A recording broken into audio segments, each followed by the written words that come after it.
How to study effectively.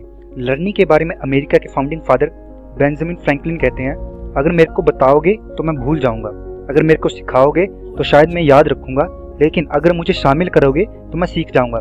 इसका कहने का मतलब क्या है कि अगर मुझे किसी काम को सीखना है तो मुझे उस काम में शामिल होना पड़ेगा, और उस काम में शामिल होने के लिए मुझे उस काम में इंटरेस्ट लेना पड़ेगा, तभी मैं उस काम को उस काम को कर सकता हूँ। और स्टडी को इफेक्टिवली करने के लिए हम कुछ देखते हैं कि कैसे कैसे हम स्टडी को इफेक्टिवली तरीके से कर सकते हैं, और एक टॉपर बच्चे के और हमारे बीच में क्या डिफरेंस होता है कि हम उतने मार्क्स स्कोर नहीं कर पाते हैं। तो सबसे पहला है हमारे पास डिस्ट्रैक्शंस को दूर रख। जब भी हम पढ़ने लगते हैं तो हमारे दिमाग में क्या है, अलग अलग विचार आते हैं। हम अपनी किताबों से अपना दिमाग नहीं लगा पाते हैं और हमारी अलग अलग जगह पर दिमाग जाता रहता है। इसके लिए जब भी हम पढ़ने बैठें तो अपने फ़ोन को या फिर जो भी हमारे डिस्ट्रैक्शंस हैं, टीवी वगैरह, उनको क्या है बंद करके रखें या फिर अलग जगह पर रखें, जिसके कारण क्या है हमारे पास कोई भी डिस्ट्रैक्शंस नहीं होंगी, जिसके कारण हम अपना मन लगाकर पढ़ाई कर सकते हैं। ये था हमारा पहला नियम। दूसरा पर क्या है हमारा, पढ़ने के बाद खुद उसके नोट्स बनाना। जैसे ही हमने कोई भी चीज़ लर्न की या फिर कोई भी चैप्टर हमने लर्न किया, उसके बाद क्या है उसके जो नोट्स हैं वो बिना देखे हम उसके स्वयं नोट्स बनाएंगे, तो वो क्या है चीज़ हमें लॉन्ग टर्म के लिए हमारी लॉन्ग टर्म मेमोरी में सेव हो जाएगी। इसके कारण क्या वो हमें जल्दी से भूलेगी नहीं। ठीक है, मतलब क्या करना है, हमें पढ़ने के बाद हमें खुद उसके नोट्स बनाने हैं, जिसके कारण क्या हमें लॉन्ग टर्म मेमोरी में हमारी वो मेमोरी सेव हो जाएगी। थर्ड पर क्या आता है हमारा, मेक टाइम बॉक्सेस।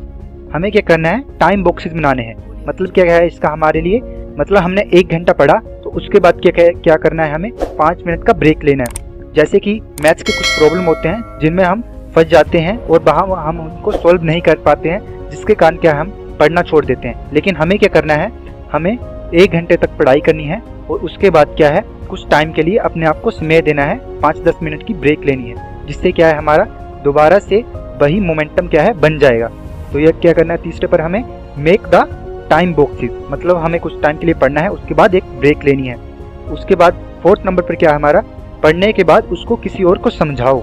मतलब क्या है इसका हमारे, जब भी हम किसी चीज़ को पढ़ते हैं, जब हम उसे अच्छे से पढ़ लेते हैं, तो अगर हम उस चीज़ को किसी और को समझाएंगे और अगर वो समझ जाता है, तो इसका मतलब क्या है कि हमको वो चीज़ क्या है अच्छे से समझ आ चुकी है।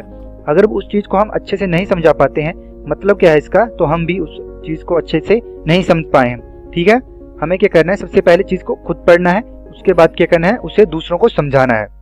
अब क्या है हमारे पास 5वां पार्ट क्या है, don't study on bed, always study on proper place. हमें क्या करना है, हमें ऐसे स्थान पर नहीं बैठना है जहाँ पर सोते हैं, जैसे कि बेड हो गया।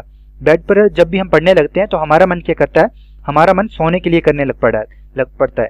दिमाग हमारा क्या कहता है कि जो काम हम बेड पर करते हैं हम वही करेंगे। जैसे कि हम बेड पर सोते हैं तो हमारा दिमाग क्या करेगा, हमें बेड पर सोने के लिए उत्सुक करेगा। ठीक है, तो इसीलिए हमें क्या करना है, एक बेड पर नहीं पढ़ना है, हमें प्रॉपर स्टडी टेबल बनाना है और वहां पर अपनी पूरी स्टडी को करना है। ठीक है, तो ये थे हमारे 5 पॉइंट जिनसे हम अपनी स्टडी को क्या है इफेक्टिव बना सकते हैं।